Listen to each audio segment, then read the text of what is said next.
नमस्कार, मैं जितेंद्र गुप्ता। आप देख रहे हैं स्टार सिटी न्यूज़। हमारे साथ इस वक्त मौजूद हैं भारतीय जनता पार्टी दिल्ली प्रदेश महिला मोर्चा की प्रवक्ता रत्ना अरोड़ा जी। हम इनसे सीधी बात करेंगे, इनसे सीधी मुलाकात को लेके हम आपसे मैम आए मिलने कालका जी में। तो आपसे हम पहला सवाल करेंगे, आपका जो राजनीतिक सफ़र, जो दौर शुरू हुआ आपका भारतीय जनता पार्टी में, कितने वर्षों से जुड़ा हुआ आपका? देखिए, मेरा जन्म ही ऐसे एक परिवार में हुआ है जो राजनीति से जुड़ा रहा।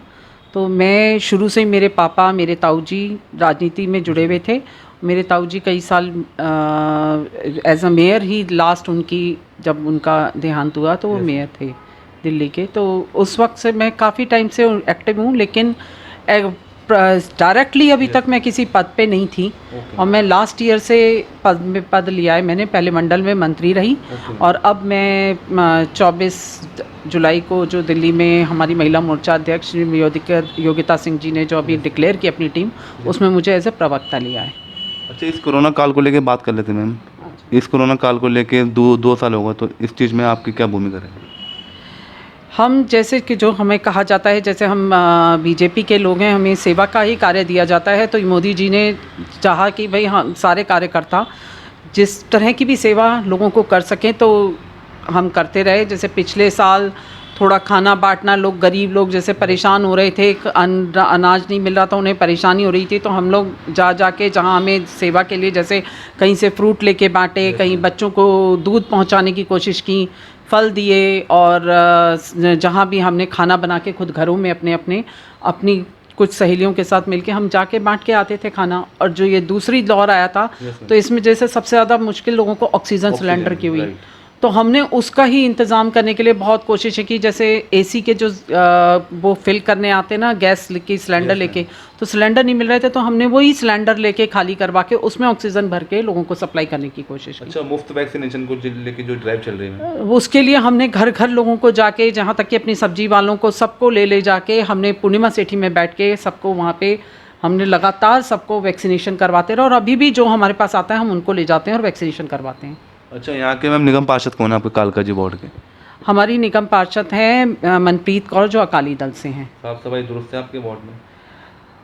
हम कोशिश तो पूरी करते हैं अपनी तरफ से, अपने ही लोगों को बुला के अपना करवाते रहते हैं। अपनी पूरी हमारी सफाई के लिए हम पूरा अभियान रखते हैं उसका, क्योंकि जो मोदी जी कहते हैं स्वच्छ भारत का, तो हम खुद ही अपना लगे रहते हैं। हम अपनी निगम पार्षद को इतना नहीं कह पाते हैं, लेकिन ठीक है, हम अपने काउंसलर नहीं हैं, तो हमारे को जो हमारे सारे कर्मचारी हैं वो हमसे भी हमें जानते हैं, तो वो हमारी मदद करते हैं और आ जाते हैं सफाई करने के। जब भी हम कहते हैं वो कर जाते हैं। एमसीडी के काफ़ी लोग। महंगाई को लेकर आप कुछ कहना चाहेंगे? महंगाई का आज का जो दौर, पेट्रोल सिलेंडर हर चीज़ के दाम बढ़ रहे हैं, इस पे आप क्या कहना चाहेंगे? देखिए जी, मोदी जी ने पहले ही बताया कि जिस तरह कांग्रेस की सरकार ने पेट्रोल के लिए जो उनसे बॉन्ड्स दिए थे 20 साल के, वो अब 20 साल बाद अब पूरे हुए हैं।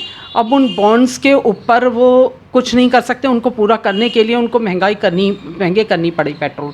जो सभी को मालूम है कि बॉन्ड्स 20 साल पहले कौन सी सरकार ने दिए थे ये पेट्रोल कंपनियों को। अब उन बॉन्ड्स को वो लेके आए हैं, तो उनको पूरा करने के लिए मोदी जी तो कहीं और से तो लाएंगे नहीं, तो हमारी जेब पे भारी पड़ेंगे वो। क्योंकि जो पहले ही अगर उस चीज़ को उसी हिसाब से चलाया जाता और बॉन्ड्स नहीं दिए जाते, तो शायद इतनी महंगे पेट्रोल नहीं होता।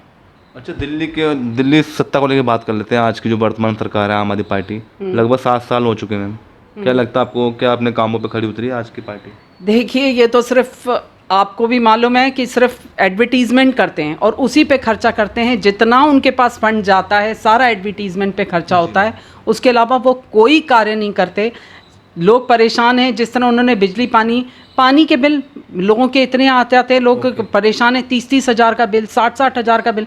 लोग कहते हैं उससे तो हम 400-500 रुपये का महीने का बिल देते थे, वो ज़्यादा अच्छा था। जो अब एकदम से बिल आता है, फिर वो हमारे पास आते हैं कि जी कुछ करवाओ। फिर हम जाते हैं, मेहनत करते हैं, उसमें लड़ाई झगड़े होते हैं। कई बार तो लोग रिश्वत भी दे के आके करवा के आते हैं। कई को तो मैंने 35 हज़ार का था, वो नहीं सुन के दे रहे थे, फिर उसने 6 हज़ार रुपये दे के ख़त्म किया। नहीं सुनते, क्योंकि वो हमारी भी नहीं सुनते वहाँ जल बोर्ड वाले, क्योंकि उन्हें मालूम है कि हमारी सरकार नहीं है, उनकी सरकार है। अच्छा रत्ना जी, ये बताएंगे, जैसे आप राजनीति से जुड़ी हैं, क्या स्वयं आप खुद हैं या आपका राजनीतिक परिवार भी जुड़ा हुआ है, और पीछे का आपका क्या बैकग्राउंड है? देखिए, मेरा परिवार तो अब कोई नहीं जुड़ा हुआ है, लेकिन मैं जुड़ चुकी हूँ। तो मेरा राजनीति सफ़र अब यही है, जैसे कार्यकर्ता की तरह मैं काम कर रही हूँ। आगे जो भी लगेगा भाजपा को या जो भी ऊपर हमारे संगठन को लगेगा कि मेरा कार्य अच्छा है तो वो आगे मेरा जैसा समझेंगे वैसे ही। एमसीडी चुनाव आ रहे हैं, हाँ जी। इसमें आपको अगर पार्टी मैदान में उतारती है, मौका देती है, तो कैसा संघर्ष रहेगा अपने वार्ड पर? देखिए, मेरे को अगर मौका मिलेगा तो मैं पूरा सहयोग दूंगी अपने वार्ड के लोगों का भी, और जो मुझसे जो बन पड़ेगा, जैसे उनके सफाई के काम हैं, जो भी उनकी समस्याएं हैं नालियों को लेके, तो वो मैं पूरी करूंगी।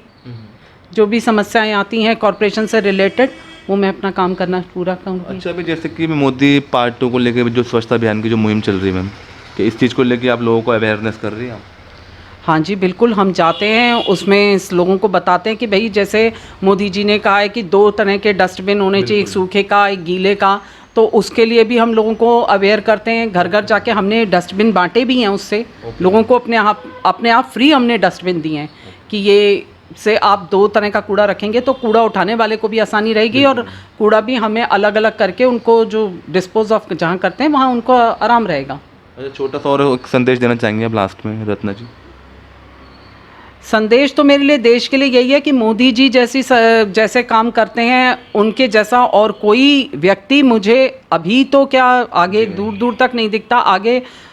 आगे कोई और आ जाए, जैसे योगी जी आ जाए तो मालूम नहीं, लेकिन जो मोदी जी कर रहे हैं देश के लिए पूरी तरह समर्पित हैं, उनको अपना कोई स्वार्थ नहीं है। ऐसे ही मैं चाहती हूँ कि आगे भी सब नेता, हम लोग भी ऐसे ही उन्हीं की तरह कार्य करें और देश के लिए समर्पित हों, अपने लिए नहीं। Right ma'am, thank you. तो यह हमारे सीधी बात रत्ना अरोड़ा जी से, स्टार सिटी के साथ मैं जितेंद्र गुप्ता।